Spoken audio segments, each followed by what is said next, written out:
उधर श्रीगंगानगर में डेंगू का प्रकोप देखने को मिल रहा है। 8 दिन में एक मासूम समेत 3 की मौत हो गई है। मरने वालों में 2 महिलाएं भी शामिल हैं। दौलतपुरा गांव में 5 साल के बच्चे की मौत की खबर है। डेंगू को देखते हुए अलर्ट पर स्वास्थ्य विभाग है। लेकिन बड़ी खबर आपको श्रीगंगानगर से बता रहे हैं, जहां डेंगू के चलते 8 दिन में एक बच्चे समेत 3 लोगों की मौत हो गई है।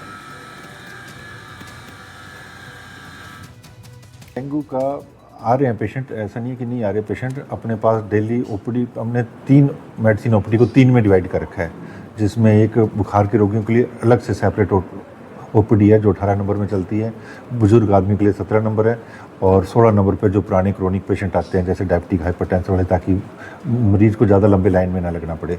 फिर जिसके भी सस्पेक्टेड है सबके हम जांचें करवा रहे हैं। तो राज्य सरकार ने हमें NS1 इलाइजा टेस्ट उसको प्रमाणित है, उसी से वो कन्फर्मेटिव होता है, तो वही करते हैं हम जांच। बाकी रैपिड टेस्ट भी कराए जा रहे हैं, कोई सेंसिटिव होता है तो उसका रैपिड टेस्ट करा के भी देख लेते हैं, फिर कंफर्म करने के लिए NS1 भी करवा रहे हैं। हमारे पास पर्याप्त मात्रा में किट भी उपलब्ध है और इलाज भी उपलब्ध है। कुलदीप गोयल हमारे सहयोगी हमारे साथ श्रीगंगानगर से जुड़े हैं।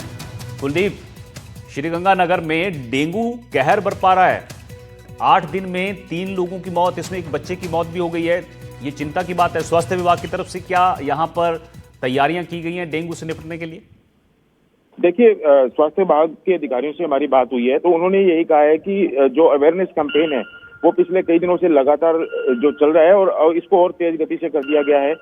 जहां जहां पर जो डेंगू के मामले ज्यादा आ रहे हैं वहां पर जो स्वास्थ्य विभाग की टीमें हैं उनके अंदर कर्मचारियों की संख्या बढ़ाकर वहां और अधिक अवेयरनेस के काम किए जा रहे हैं। खुद जो CMHO हैं, ब्लॉक CMHO लेवल के अधिकारी हैं, वो वहाँ भौतिक सत्यापन कर रहे हैं ताकि जो डेंगू फैलने के जो कारण है कहीं उनके ऊपर इजाफा तो नहीं हो रहा। इसके साथ साथ जो प्राइवेट अस्पताल है उसके अंदर भी जो डेंगू की जांच की NS1 की जो किटें हैं वो पर्याप्त मात्रा में उपलब्ध करवा दी गई हैं ताकि किसी भी मरीज को किसी भी तरह की दिक्कत नहीं आए। हालांकि जो पिछले कई दिनों से जो मच्छरों का प्रकोप है वो एकाएक बहुत ज्यादा हो गया था।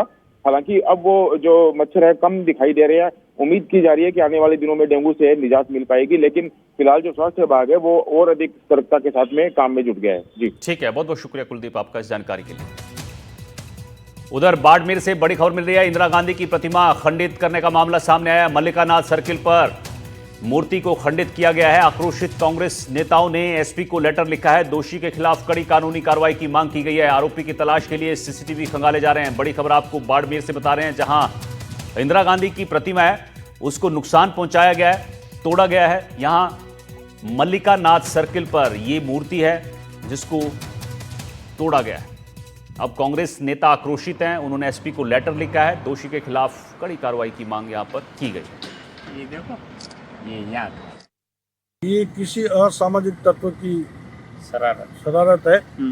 और अभी जब हमें मालूम पड़ा, सवारे सुबह हमारे ग्रुप में भी आया था तो मैं इसलिए कोर्ट भी गया और मैंने ऐसा फिर बात की सोनलाल जी से कि अपने को वो मौका देख के आना है, इसलिए हम लोग अभी मौके पे आए।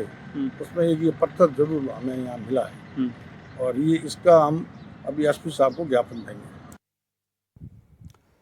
उधर जोधपुर के मंडोर मंडी में नकली घी के कारोबार का भांडाफोड़ किया गया है। ब्लॉक S11 में स्थित अक्षत ट्रेडिंग कंपनी में कार्रवाई की गई है। मिक्स घी के टिन बरामद किए गए हैं। मौके से खाली कार्टन, पैकिंग सील भी बरामद की गई है। कार्रवाई से मंडी में हड़कंप है। ये तस्वीरें देखिए, जोधपुर में कार्रवाई की गई है। यहां पर मंडोर मंडी है जहां नकली घी का कारोबार चल रहा था।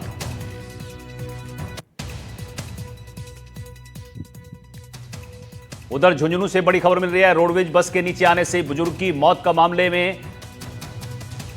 मामला सामने आया है, जिसमें रोडवेज की बड़ी लापरवाही सामने आई है। बस चालक महावीर प्रसाद को यह बस दी गई थी।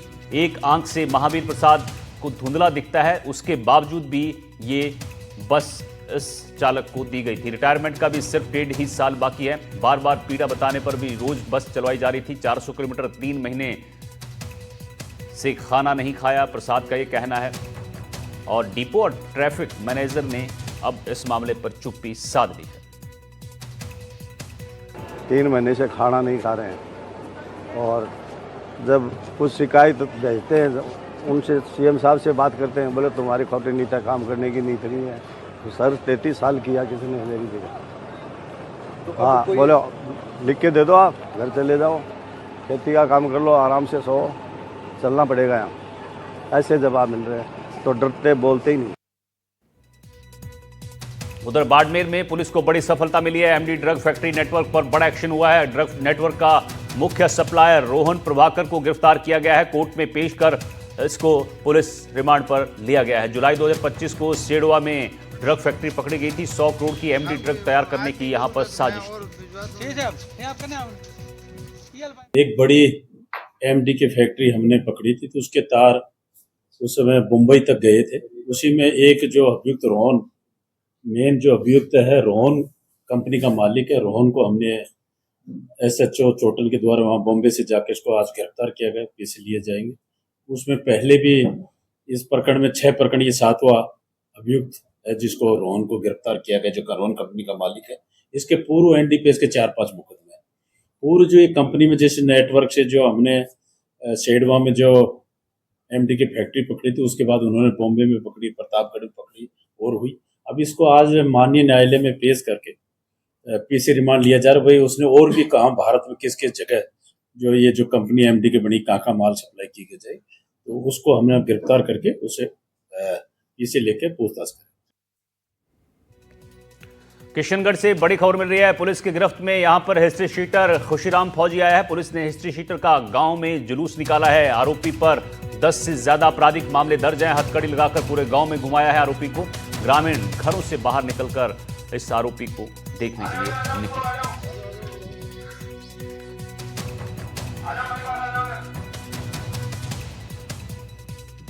खबर उदयपुर से है, जहां शनिवार को पुलिस ने हवाई फायरिंग करने वाले 5 आरोपियों का अनोखा जुलूस निकाला है। पुलिस ने माजिद, राहिल, दानिश, नदीम और शाकिर के सिर मुंडवाकर सलवार सूट पहनाकर उन्हें भीड़ भाड़ वाले बाजार में पैदल घुमाया। इन सभी पर हाल ही में होथीपोल इलाके में फायरिंग करने का आरोप है, जिसके बाद ये कार्रवाई अब की गई।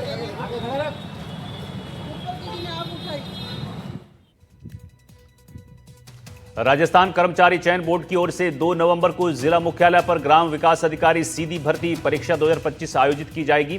परीक्षा को लेकर प्रशासन की ओर से तैयारियां पूरी कर ली गई हैं। परीक्षा के लिए करौली में 4008 परीक्षार्थी आवंटित किए गए हैं, जिसके लिए जिला मुख्यालय पर कुल 11 परीक्षा केंद्र बनाए गए हैं। परीक्षा के लिए अतिरिक्त जिला कलेक्टर हेमराज परिडवाल को समन्वयक बनाया गया है। परीक्षा में किसी भी तरह की गड़बड़ी रोकने और पारदर्शिता को लेकर भी अहम प्रबंध यहां पर किए गए हैं।